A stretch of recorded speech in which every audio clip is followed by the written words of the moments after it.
Hi, good morning, everyone. Happy Wednesday. I hope you all have your coffee in hand, preferably your Cuban coffee.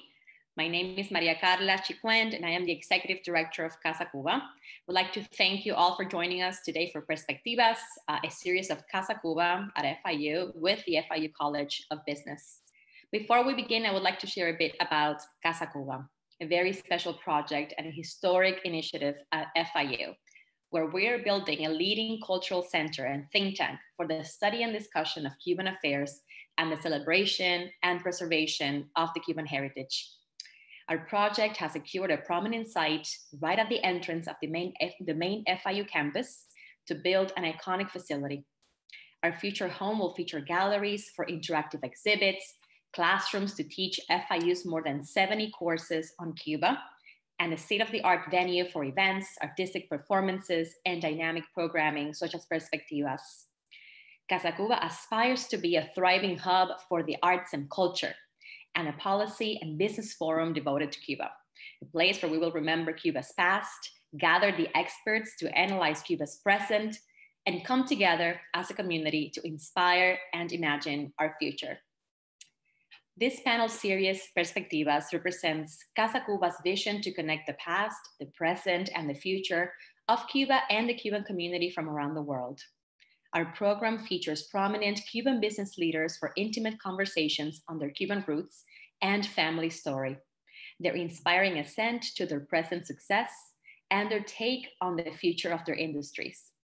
In these conversations, across the many individual stories of leadership, there is always a common inspiring element, and it's that Cuban spirit of resilience, innovation, and grit. Perspectivas is just a taste of what you will experience at Casa Cuba. Today's conversation will explore the leadership of Cubans in the advertising industry with perspectives from Jorge Plasencia, Mike Valdez-Fauli, and Joe Subizarreta. They will be introduced by our moderator, Natalia Martinez-Kalinina. Natalia is an organizational psychologist and technologist focused on merging innovation, entrepreneurship, and impact. Most recently, she led the expansion of the Cambridge Innovation Center to Miami. She has prior experience as a chief innovation and technology officer in the nonprofit sector and as a strategy leader for technology companies. She is the founder of Awesome Foundation Miami, Aminta Ventures, and the Immigrant Powered Initiative. I would like to thank Natalia, Jorge, Mike, and Joe, four extraordinary leaders, for coming together in conversation this morning. Thank you also to our friends and partners at the College of Business and to the Casa Cuba team for their hard work behind the scenes to coordinate the event.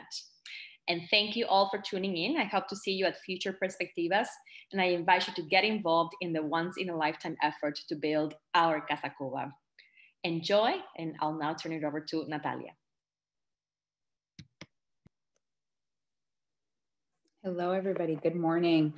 Thank you, Maria Carla, for the introduction, and thank you for kicking us off this morning. Good morning and happy Wednesday to everybody who is joining us, all of the students, all of the folks across the FIU community and across the broader Miami community and beyond.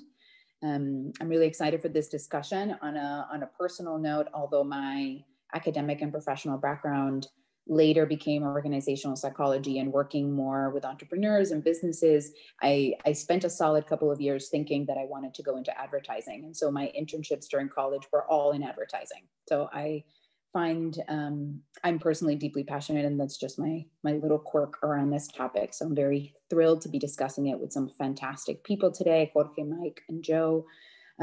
Before we kick off, just a quick logistics note for everybody to be on the same page. In general, we have found that it's best for folks to ask your questions as we go along. So if one of our panelists says something that triggers a point of inquiry or a question for you, feel free to put it in the Q&A. There's a Q&A button at the top of the Zoom screen, and I'll keep an eye on that, and I'll make my best effort to build those in as they make sense and we go along.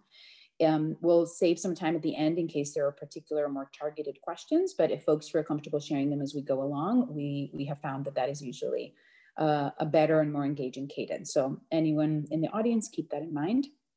So Jorge, Joe, and Mike, I'm really excited to chat with you this morning. So let's jump right in. Our topic obviously today is very related to your backgrounds for the last, I'm not going to give away your age, but for the last handful of years. So I usually find that people do a much better job introducing themselves with more nuance and color. So I want to kick us off, giving you each the opportunity to tell us a little bit about your trajectory, your background, obviously, you know, your Cuba story, if you have a Cuba story, which I assume you do, since we're here for Casa Cuba, and just kind of help us set the stage a little bit on who you are and what you do. So Mike, let's kick off with you. Great. First of all, thank you guys so much for including me. It's an honor to participate with Casa Cuba, as well as my esteemed colleagues and friends, really my elders. They're a lot older, and you can tell, I'm sure, on the video.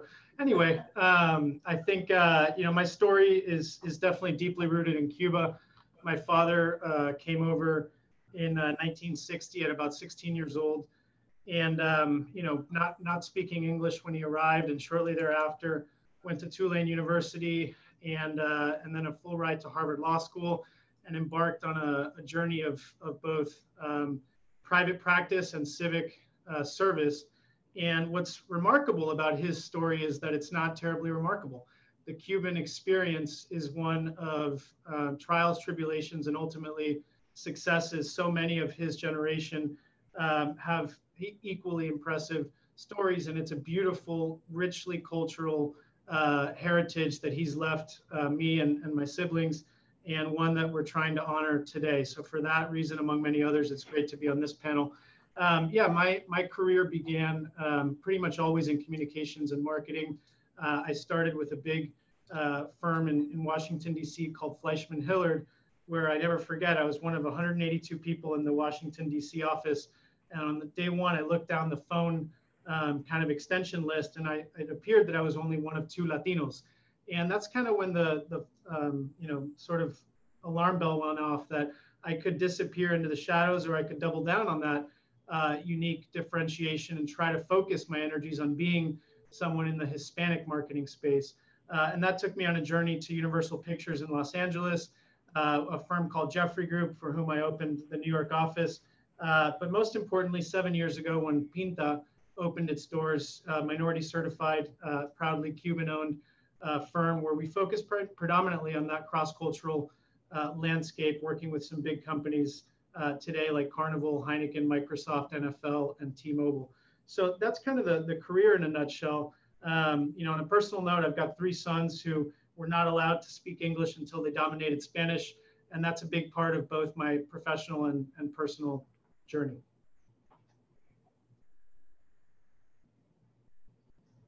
Thank you.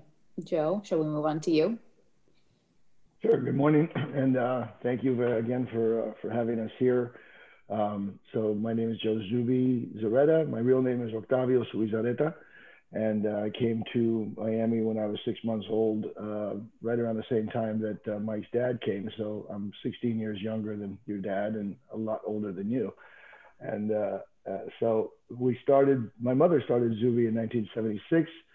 Long story short, because it's a long story, but you know, we started with a mission to erase stereotypes, and we saw that, you know, advertising back in the 70s, 80s, clients were very easily just subtitling or you know, voiceovering, dubbing their English commercials, and thinking that was, you know, good enough to reach our market. It was a market that was just starting to really gain some growth in terms of critical mass.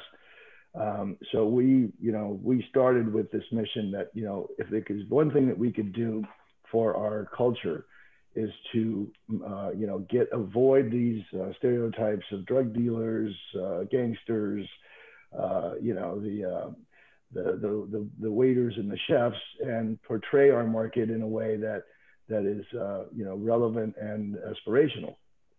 So with that mission, we built an agency that over the years had the opportunity to grow, kind of grew with the market. And that was one of the things that, you know, really benefited us, is every 10-year census would come out and the market was bigger and bigger and bigger. And you know, the assimilation trends were not so apparent that we were seeing that we're losing, you know, everybody kept saying, well, we're going to lose the language, we're going to lose the language, we're going to assimilate. And it never happened. And it still hasn't happened. You know, Hispanics in the United States are probably stronger in their culture now than they've ever been. And that's giving us an opportunity to to reach them in culturally relevant ways that aren't necessarily just about speaking Spanish. So the agency grew. We did a great job with the business, and we finally sold it a couple of years back to a big holding company. And now I'm just an old retired ad guy on a fixed income. So I'm just trying to doing the best I can to get by. Sounds rough. Thank you for sharing. Jorge, last but not least. Again, thank you, Natalia and Maria Carla, Maite, and the team at Casa Cuba for organizing this, putting it together. Thank you, Joe. And Mike, it's great to be with both of you. And we did not coordinate wearing blue shirts, I have to say that. So that is a coincidence. I guess it's a guy thing. And I have to say that, you know, Joe, your mom, Tere, who, you know, I love dearly and was a mentor to me. And she was so happy and so proud. I mean, talk about pass it forward. It'll be 14 years, November 13th, that we started República, Luis and myself. And I remember how proud she was of us at that moment. And I have to say that, you know, Joe's mom and women, you know, the U.S. Hispanic advertising business, for the most part, Natalia, was started by women. I mean, it was these powerhouse women that in the 60s, 70s, 80s were really the ones that forged the path. Yes, there was incredible guys too, men too, but some of these women, like Alicia Conil, Alicia Conil, what she started with Conil Advertising, I had her over at República last year we did a fireside chat with her to meet our team. You know, the trials and tribulations that some of these Cuban women went through to start these agencies, that Tere went through, you had Daisy Exposito, who's still thriving in New York, Ana Maria Fernandez Har here in Miami, Aida Levitan, and others that truly were incredible women, Cuban women that were pillars of our industry. You know, I have to say that I started my career as a gopher at a Spanish language radio station here in Miami when I was in high school at La Salle High School. I was 14. Started at Radio Mambi, believe it or not, talk about Cuban. I started there. I was given an opportunity to, my dad was a banker, a well-respected banker here in Miami with Republic National Bank. And the bank was sponsoring a radiothon for the National Parkinson Foundation at the radio station. I went there to volunteer, and I just fell in love with the vibrancy, the atmosphere that had an AM and had an FM, AM Radio Mambi, the FM Radio Ritmo. And I remember coming home and saying that I just love that energy there. My brother, Manny, said, at some point you should ask for an internship. I didn't even know what an internship was. I then quickly learned it was to work hard for no money back then. Now we pay our interns at República. But I have to say that, that entrepreneurial drive and spirit, I think, is innate, right? It was born in me, and it comes from a family of entrepreneurs. On my paternal side, on my dad's side, my grandfather owned one of the largest tobacco and cigar companies in Cuba, the Plasencia family. My cousins in Nicaragua and Honduras have continued that tradition. And on my dad's side, my grandfather, Nestor Machado, was the owner of Gawi, the soft drinks in Havana. So it was this lineage of entrepreneurs that was just in my blood. And since I was a little kid, I wanted to be an entrepreneur, and I worked in radio. Then I was lucky that I went to the Florida Marlins. And just yesterday, it was 23 years that we won the World Series, the Marlins. I was lucky enough to have been there at the time as director of Hispanic marketing for the team at the time, the first in that role in Major League Baseball. Then from there, I went to go work at Estefan Enterprises for Gloria and Emilio Estefan, first as director of marketing, then as VP, overseeing a lot of the aspects of Estefan Enterprises, including artist management. That's where that comes from. And then went back to radio, but more at a national level, working for Univision. That was an incredible experience again, because I was able to take my learnings throughout all those years and apply them on a national level. At the time, we had 72 radio stations in the US and Puerto Rico, and all the synergies with Univision TV and all that. And then in November of '06, it'll be 14 years, November 13th, you know, started this journey to do my own thing. And it's been a journey, you know, blood, sweat, and tears over all these years. But today, you know, 2 years ago, we joined forces with Havas, which is a global agency network based in Paris, owned by Vivendi. And I'm proud that we're now their creative hub here in Miami, but we're also their lead multicultural agency in the US and North America, and also serve on Havas's North America Diversity, Equity, and Inclusion Committee. So really proud of the work we're doing there. And since Mike mentioned a few clients, I'll mention a few because I think it is important to appreciate and honor those that believe in us, right? So, you know, Walmart, Toyota, Google, NBC Universal, Santa Margarita Wines here in South Florida, Baptist Health, Sedano Supermarkets, Adrian Arch. I mean, the list goes on and on. So very proud of that and very happy to be here and looking forward to the conversation. Well, thank you to all three of you. What a fantastic list of accomplishments and perspectives. So I'm really excited to delve in. Thank you, each of you, for sharing and for adding a little bit of color. So I appreciate that. And also, yes, to mentioning clients. I think anyone in a client service industry understands how critical of a pillar that is. So thank you also for sharing that. I totally get that, and hats off to those who believe in us. So obviously 2020 is shall we say, as a euphemism, a complicated year. So kind of on the one hand, it's a pandemic year. On the other hand, there's a handful of, and not kind of delving into the political black hole, but there's a handful of larger political things afoot, related to the pandemic, not related to the pandemic, the series of elections that we've had, the census, all sorts of kind of other hefty topics on the media and storytelling and narrative landscape. And so kind of with that said, I'm curious, first and foremost, kind of what larger trends and comments you've noticed that have either been accelerated or decelerated by having to adjust to this complex set of realities within your space. Whoever wants to start. I'm happy to chime in. Yeah, I think, you know, it's a bit overwrought or cliche to say, but you know, in every challenge lies opportunity, or put another way, a crisis is a terrible thing to waste. And we have found deep wells of resilience at Pinta with our staff, as well as in our client kind of commitments. It hasn't been without some scary moments. You know, I'm happy to share, at least from our perspective, some detail. In March of this year, Pinta's revenue dropped 40% in a period of 2 weeks. So, you know, been around 7 years, uphill the whole time, and then in 2 weeks, your house is on fire, which was very scary. And at that moment, you can panic or you can kind of show your mettle. And we came together as a company and made several moves that thankfully prevented us from having to do any layoffs. And subsequently, about half of that business that put us on hold came back. And more surprisingly, we've won a significant amount of new stuff. So amidst this very challenging year, we're probably going to end up flat, which is a small miracle given the global pandemic. But as I said, you really learn a lot about what you're, you know, kind of yourself and how you can come together and kind of not just survive, but hopefully thrive into the future. The only thing I would say is still negative from my perspective.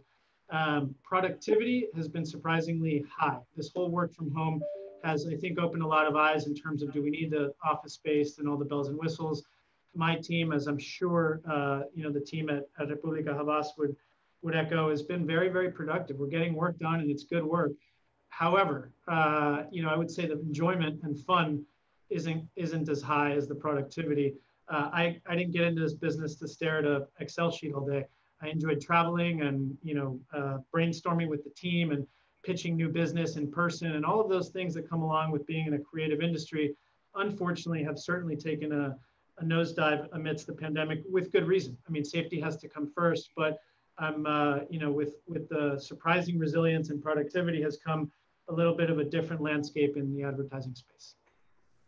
One of the things that I've noticed, to that point, Mike, is I've been really impressed with the level of creativity that agencies have found within themselves during COVID, understanding that you can't go out and produce commercials. You really can't go out and on the streets. You know, you have no crews, you have no third parties, vendors, contractors that you can work with. And some of the work that's come out, I've learned two things. One is, the level of imagination and the work that's come out, using Zoom and using, stock footage or previous footage, they really had to dig in deep and try to figure out how to get your message out. But secondly, I've also thought that the consumer now is so open-minded to this work that, the years of $1 million TV commercials might be over, because, you can be creative with a much lower budget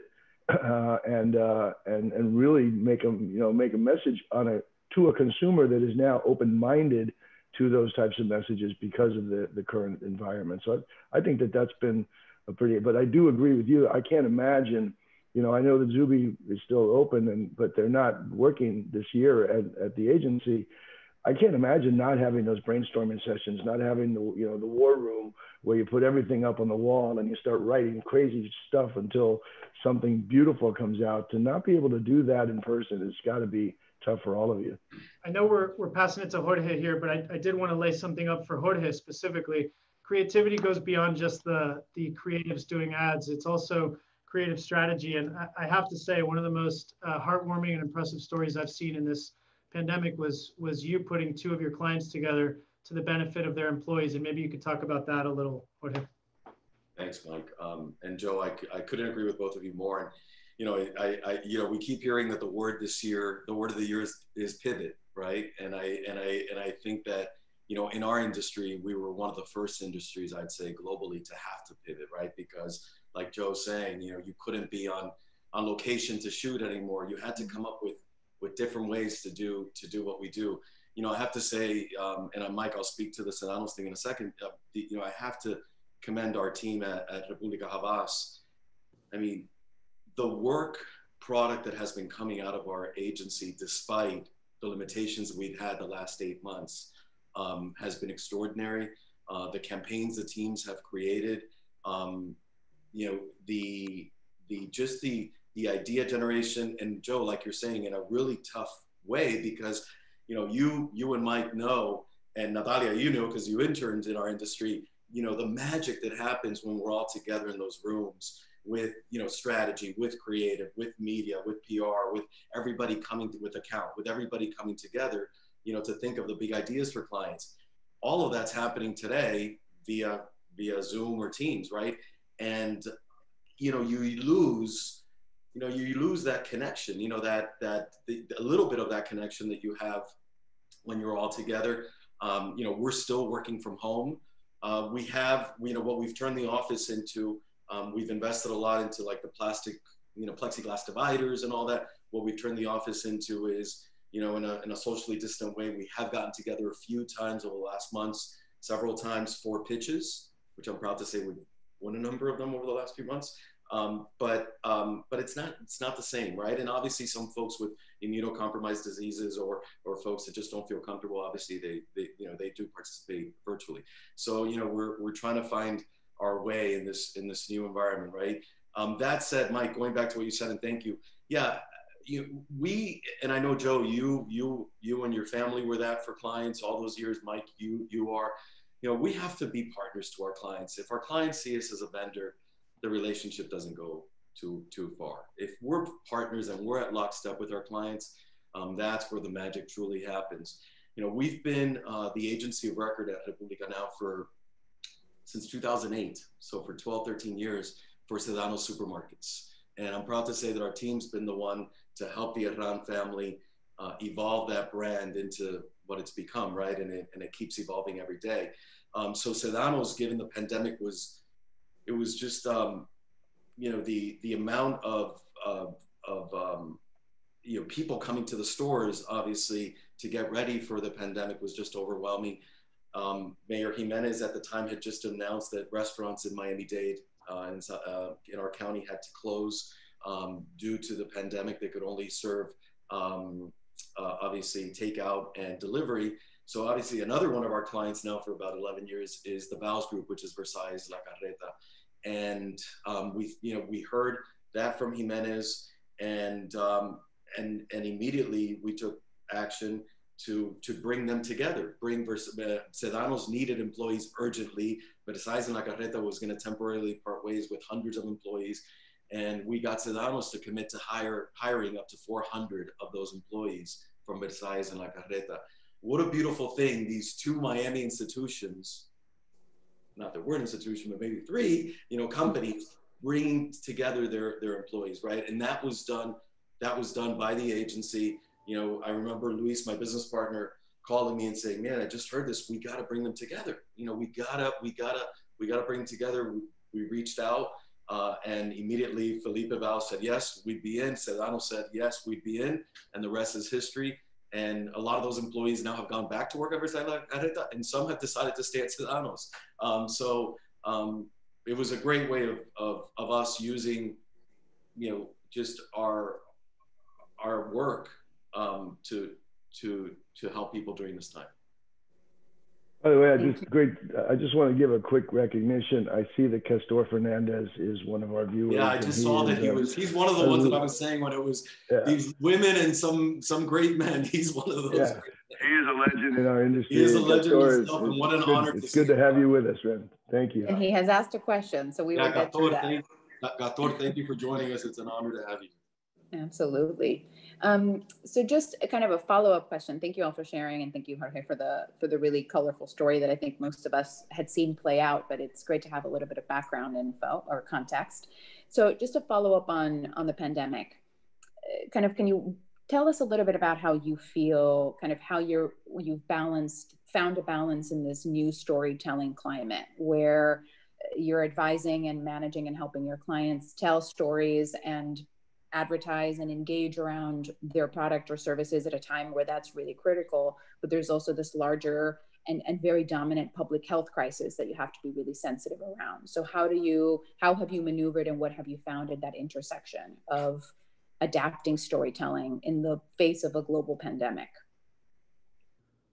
I'm happy to kick it off. So I think the main thing is empathy, right? You cannot be hawking your wares without acknowledging what people are going through. And so everything changes. It's no longer about you and your product. It's about the consumer and kind of what they're enduring and how hopefully your product or service can help them. So it starts with empathy. Timing is another one. So there are times when you can and should talk about your CPG product with an aggressive marketing campaign when people are going to be at home disproportionately. And there's no reason you shouldn't make money if you can provide a service that's valuable, but timing, knowing when you want to release a campaign based on what the facts on the ground are. And lastly, the messaging. It's something we all laughed at in this industry, but for a couple months, every single ad started in these unprecedented times. And that speaks to perhaps they overdid it, but you have to acknowledge what's going on in the industry. So that's been a challenge, is how do you do it, but also get it right so that you're not kind of eliciting a collective eye roll. So yeah, building on that, Mike, two of our clients, and we've Natalia, we've done this now for a number of our clients, over the last 8 months.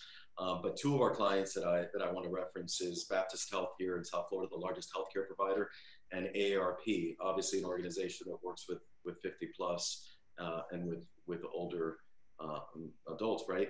And Baptist Health, obviously with a dozen hospitals and hundreds of outpatient centers and what have you, think about how important the messaging had to immediately change, right? And how we had to evolve everything pretty much. We had folks working around the clock in those first weeks of the pandemic, just getting all this information out there, working again in lockstep with our clients to get all that messaging out there. So that was important. And then, with AARP, think about, across the country, the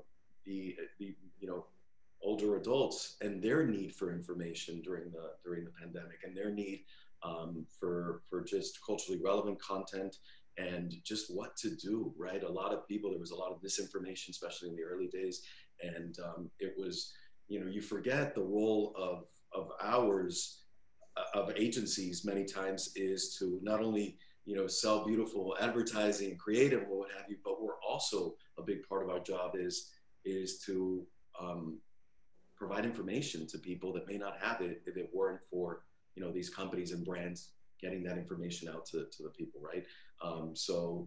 Baptist Health, even here, they joined together with a coalition for the first time ever. All of the hospital groups and healthcare companies in the region here in South Florida got together with one message about socially distancing, about wearing your mask, about washing your hands, about, you know, what if you had the different, you know, when to go to, you know, when to see a doctor through care on demand, when to go to an ER, right? Those PSAs, those public service announcements, you know, we had the privilege to work with those groups, you know, with Baptists and those groups to come up with. Think about the responsibility that we have, right? That sometimes, you know, when you think about our industry and our business, you think about, you know, the big creative and the big awards, but yes, it's also getting this information out, right? And I think that was a really big part, has been a really big part of our work during this time.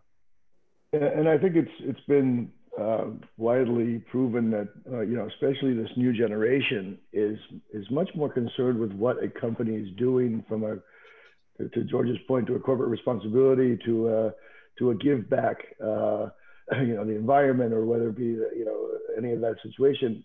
So you're going to be much better off selling your message of how you're helping than you are trying to sell opportunistically a brand that just happens to fit the moment, right? So I see these, like this new Tide hygienic detergent ad, and I'm like, okay, come on, it hasn't changed that much. You just put the word hygienic on the label. that's opportunistic. But you know, if you're doing something to help people, then and you promote that, then I think that obviously you're going to have a much better brand image over time.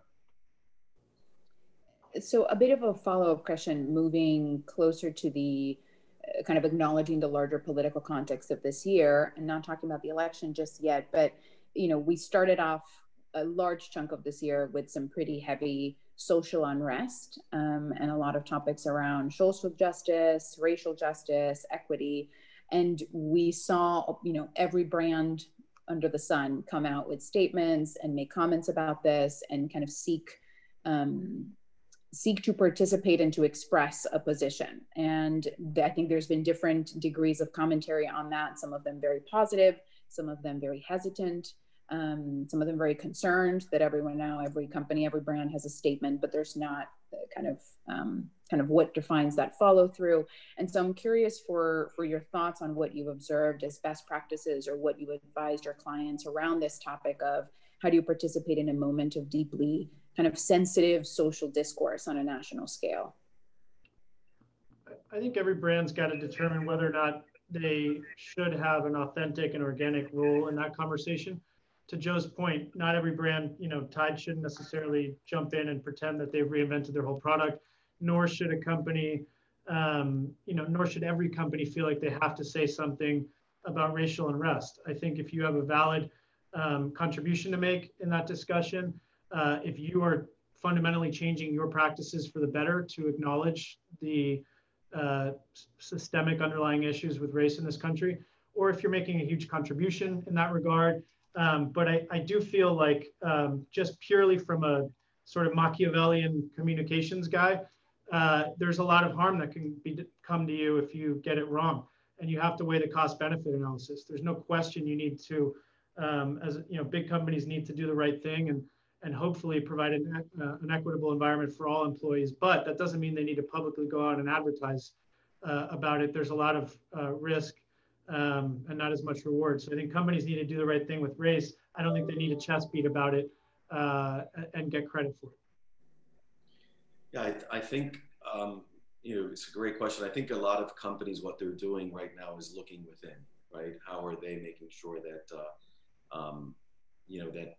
you know, through their ranks, you know, they have, you know, diversity and equity and people of color. And you know, we get to work with companies that have led the way, right, in many of these regards, like Walmart, right? And we see how they do it, and others, and ARP and Toyota and others that have been investing in these communities for a long time and doing right by these communities. You know, I have to say, our industry, you know, the advertising and creative industry, you know, right after a lot of this, you know, the unrest, and during that time, there was a group that formed called 600 and Rising, which was mostly creative, African American, Black creative, creatives from across the industry, and there was. I think several of these groups and several of the ally groups to these, you know, have been important for our industry, because I can speak for Havas specifically. You know, we launched an effort about 3 months ago called Havas Commits to Change, right? And Commit to Change is a, you know, enterprise-wide effort with 7 very specific KPIs, right? That a year from now, we're going to look back and make sure that in each one of those kind of goals, the company is changing, right? And changing for the better, right? And it includes everything from, you know, again, making sure that we have more equity across all the agencies in North America, you know, that our leadership is inclusive and diverse, that we're empowering our ERGs, our employee resource groups across the country, right? And making sure that all of those feel more a part of this, that there's accountability for people like myself in leadership, right? That it's happening. So I think what's happening is, you know, what's come out of that is that, you know, as we look back a year from now, and I thought, yeah, 2 years, 5 years from now, I think a lot of positivity will come out of this throughout corporate America and throughout, specifically our industry. But companies have to commit to change, like Havas says. Yeah, and you know, if you look at our industry, and especially back over the years, I mean, we have been as diverse as any industry in the world, because first of all, as George mentioned earlier, started by a lot of women. Women still are very important and have achieved high levels of success in advertising. The traditional Madison Avenue agencies that might have been called the good old boy network back in the day, when we were building Hispanic agencies, we were working with African American agencies. We were working with the gay and lesbian agencies, because we were all minority agencies and we all had to sort of bond together. And in many ways, you know, when we had the Ford business, the African American agency, which Zuby still does, the African American agency, Uniworld, and us, we collaborated on a daily basis on the strategic work that we would do for our own minority efforts. So, you know, there's not a single advertising agency that doesn't have a relatively diverse workforce, you know, in this day and age. But we've been doing it for years. I mean, diversity has been part of, you know, our success, because, you know, if we ignored the fact that we were all minorities, we would not be as successful as we have become. Thank you. As a follow-up, before we build in some of the audience questions, which thank you to everyone who has been submitting them on every channel, which I appreciate. I've been keeping an eye on it. We'll get to a couple of those shortly. Just kind of addressing the follow-up to this is really, we're in an election year. Election years are always complicated, I think, from a storytelling perspective. So how have you advised and engaged with kind of your clients around how storytelling has to change, how you cut through the clutter, how you cut through the discourse, and the very kind of heavy role that campaigning and campaign conversations and electoral conversations have during the course of, you know, at this point, over a calendar year? It's a huge challenge. You know, in many ways, I modeled my agency after Jorge's, in the sense that full service to most ad agencies doesn't include PR, but both of ours does. And the public relations component is the most complex in an election year, because you're not just trying to put an ad that will garner people's attention when you've paid for the media, but you're trying to get reporters to write an article just based on the strength of the narrative. And every reporter is focused on, you know, the presidential election, and never more so than this presidential election. So trying to generate earned media coverage really this entire year has been a bit more taxing, given the massive distractions that exist. You know, some positive, like racial unrest leading to positive change, others not as much, like the pandemic. And but that cacophony of truly disruptive, newsworthy crises has made, kind of pushing your client's press release a lot more difficult. So you got to look at timing, and of course, post election, we're hopeful one way or another there's a quick resolution, and then we can get back to the business at hand. Yeah, and agree, and I would just say, we, for example, there could be companies such as Nielsen, who's a client of ours. They've taken their leadership position, obviously in research and what have you, to just offer information to the community in regard to, not in a nonpartisan way, but just information to the community on the election process, on what's at stake, et cetera, et cetera.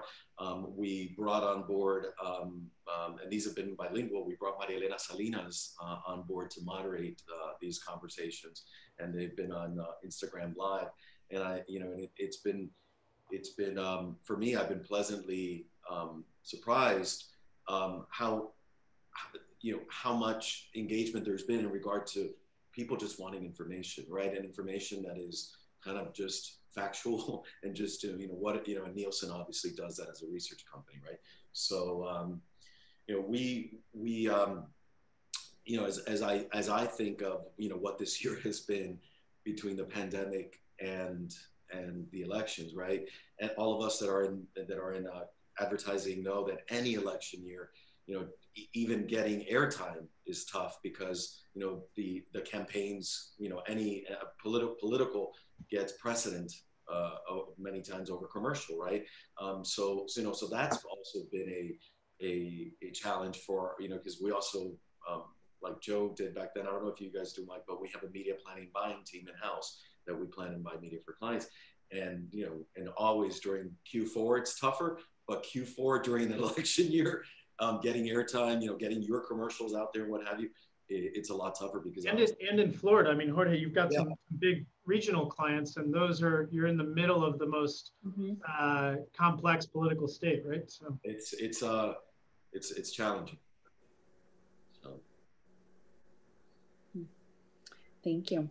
All right, so jumping to a couple of the questions that have come in from our audience. So one of them is specifically around the atmosphere around immigrant discourse. And it's a question, this question is from Rosemary Ravinal, and she refers to it as kind of immigrant bashing and xenophobia, but kind of the general, let's say the general trend around conversations on immigration of the last handful of years. Do you feel like that has impacted your clients' willingness to grow investment in the Hispanic and Latinx market specifically? Yes, to a certain extent. As I said earlier, thankfully we're doing great at Pinta, but I think without making too overtly political a comment, I think it's fair to say the last few years has hurt the Hispanic brand in some ways. And the more uncertainty there is about potentially not having the immigrant status clear, are we going to build a wall or not? Who will be the next president? And what are the ramifications? Business likes predictability and avoiding uncertainty. And if let's just use a round number. If you're the chief marketing officer of X Fortune 500 and you've got a $10 million budget, maybe you used to put $1 million towards Hispanic. But if you're not quite sure with all of this uncertainty, maybe you sit on the sidelines with that multicultural spend for a couple of years. And I think writ large, on the macro scale, some of that xenophobia might be contributing to a weaker forecast for Hispanic marketing. Yeah. Anyone else? I mean, I think that what we have seen. I mean, and Rosemary, she's one of those pillars and pioneers. She had Rosemary Ravenel and Associates, a big PR firm in New York for a long time. So Rosemary, thanks for the question. I think I haven't seen as much of that from our current clients. I've also seen an influx of opportunities and RFPs, right? But I would imagine that there is some of that obviously affect you. limiting companies from coming into the market, right? The companies that aren't in. We always talk about the companies that are yet not in the multicultural space, or that are yet not in the Hispanic space, right? Of the top few hundred brands that advertise in English, still a number of those don't spend $1 in Spanish. And I do think it's still because of some of these facets that Rosemary brings up, right? But I'm an eternal optimist, and I always try to look at the bright side. And I always appreciate the ones that are calling and saying, you know what, we need to get in. We don't know where to start. Can you help us, right? Can you hold our hand? And those are the ones that I love, right? And those are big, big brands that we work with that say, you know what, we want to be in. We want to do it right. We don't want to do anything that is wrong in any way. Can you help us? And the good news is that we get more and more of those every day, right? So. But the CEOs, C-suites, boards of directors, it has to start there. It has to start at the top in corporate America. The corporate boards are really important. Getting more people of color on corporate boards is really important, so they can raise their hands and they can say, what are we doing? What is this company doing? To engage these communities, to invest in these communities, to show up in these communities. I think that's really important. That's why I'm a big advocate of having more women and people of color on corporate boards. And the other thing is, erasing the bias and the stereotypes, Joe, that you talked about, that unfortunately sometimes still exist, right? Yeah, you need an internal champion. And this is the one thing that, over the years with a client, you want to foster those relationships, so that, because, CMOs and CEOs, they tend to come and go. The average life of a CMO these days, I think, is 3 years. So, you're always going to have turnover within a major corporation, and you want to keep your internal champions, close to you, because the first guy that comes in who doesn't believe in Hispanic marketing is going to cut that budget. And he's not going to get a lot of pushback from his general market agency, because that money is going to go back to them. So, the key to long-term support for a Hispanic program is to continue to foster the relationship with those clients and get those internal champions that are coming up the ladder, or have enough of a network around the country that sometimes an internal champion that was one place last year comes to another place next year. And guess what? He calls you and says, hey, let's talk. So, I think, these guys will tell you how important it is to have a network at the highest levels of corporate America to continue to make sure that, you're not going to keep every account forever. And you have to continue to grow, your agency with new accounts, because that's just the nature of the business. But the internal champion at the highest levels, as George mentioned, is extremely important. Thank you. So I'm going to ask a couple of questions, since they relate to the same topic, somewhat back to back. So one question from Castor is market sub-segmentation a popular thing today, or is it still one Spanish fits all backgrounds? And there was a follow-up question from Jean Bryan around language as a component of the conversations on U.S. Hispanic consumers in media. The framing was around the majority of U.S. Hispanic-focused agencies' business is Spanish dominant, and so why not have a better balance in concepts to sell the opportunity? So question about language and question about sub-segmentation around language, and if that is a thing. So I'll, and thank you both, Jean and Gator, for those questions. Jean, another pillar of our community and of our industry, and everything he's done throughout the course of many years for Hispanic marketing. I have to say that, and I appreciate what you're saying, Jean, and I guess there are agencies where Spanish is still the dominant thing. I have to say that at Republic, and I'll speak for myself, with what we do, we are, I was born in this country, my parents exiled from Cuba, but I was born in this country, and I live my dual reality, what some called a 200%er, 100%, my American culture, 100% my Latino culture. That's how I live my life, and everything I do, and media consumption and music and food and you name it.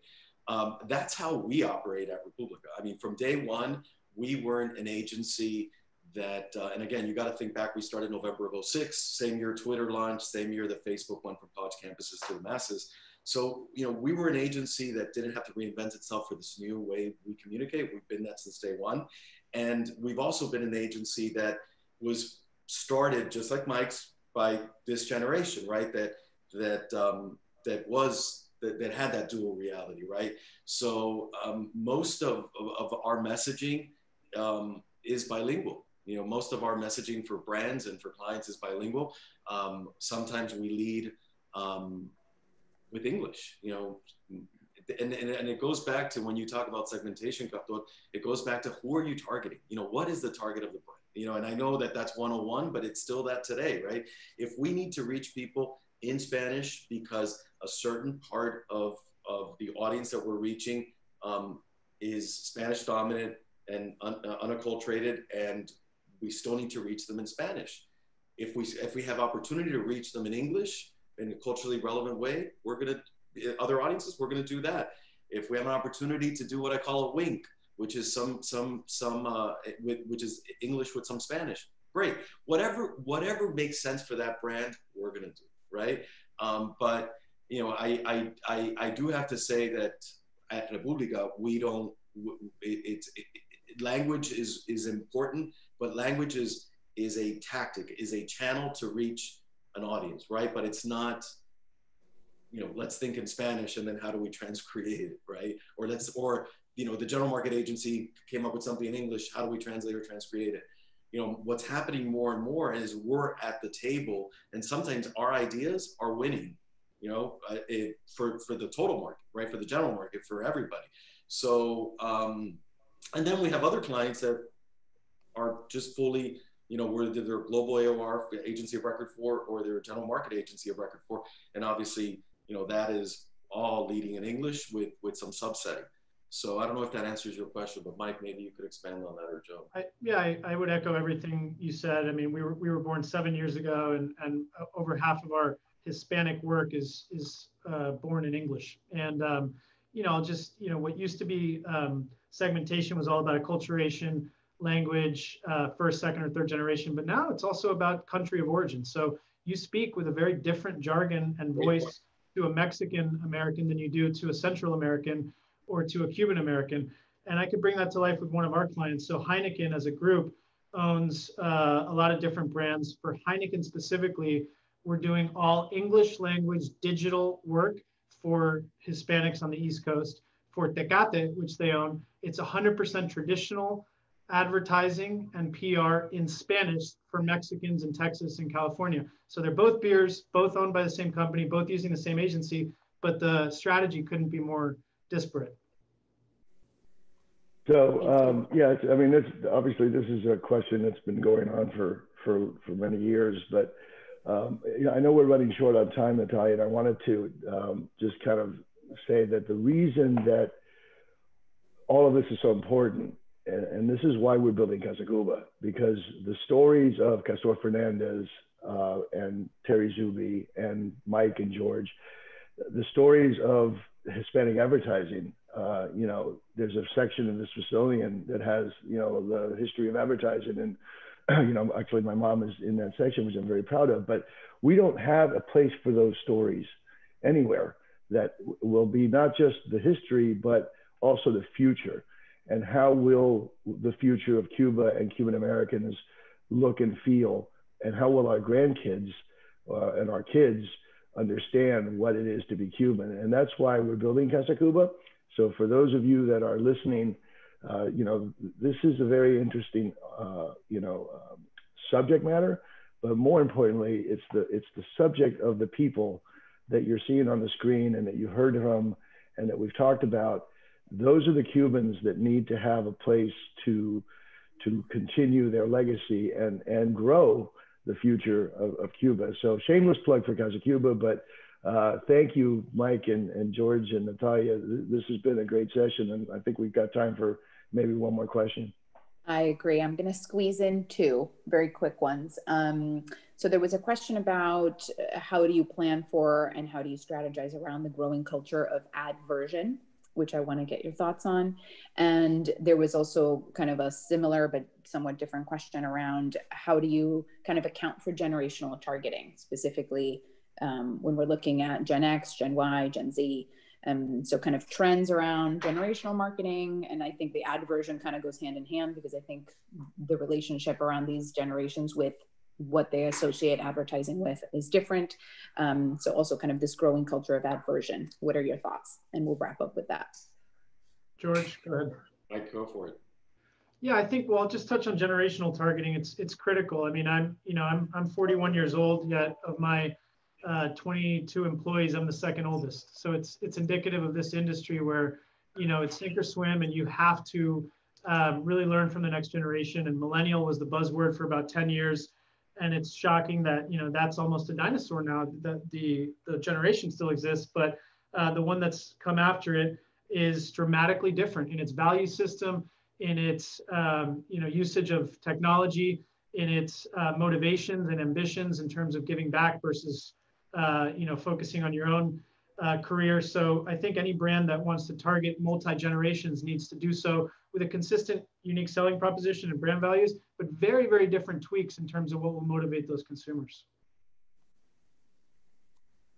Yeah, I mean, I second everything Mike said, and that's the, I believe that what everything Mike just said is the beauty of being a marketer, right? You have to change as generations change and as mindsets evolve and shift, right? And you have to stay on top of that.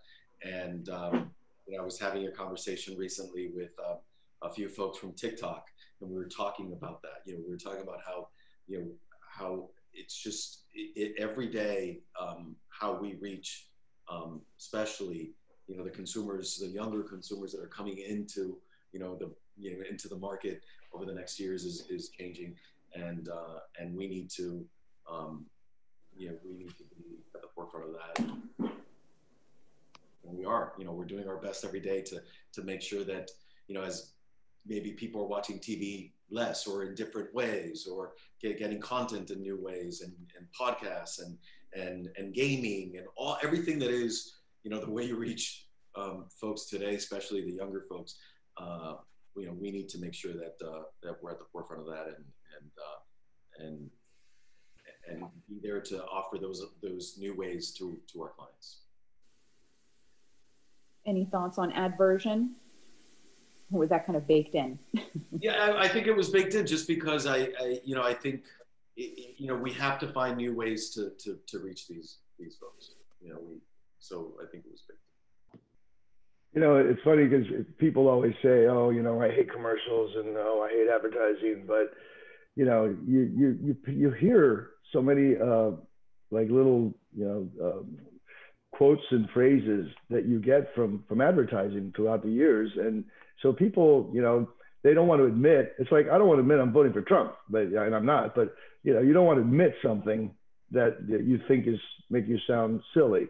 But I think people do like advertising. I think people like the creativity, and I think that if you do it right, and you can engage people, and you can actually move their emotions. And I think that one of the most successful ways to judge an advertising piece of work is, did it move me from one emotion to another? Did it change the way I feel about this brand or this product? And that's sort of the guideline that we work by. Yeah, I will say on a personal note, I just kind of two very short stories. I think every person who has ever worked on a team that I have managed has been on the receiving end of a link that I send in all manner of situations, which is, I think, like the 2009 Super Bowl ad. So still on YouTube, still something I send. So clearly it's stuck with me. And someone, and kind of the P&G Olympics commercials around moms and motherhood, which I'm sure some of you are familiar with.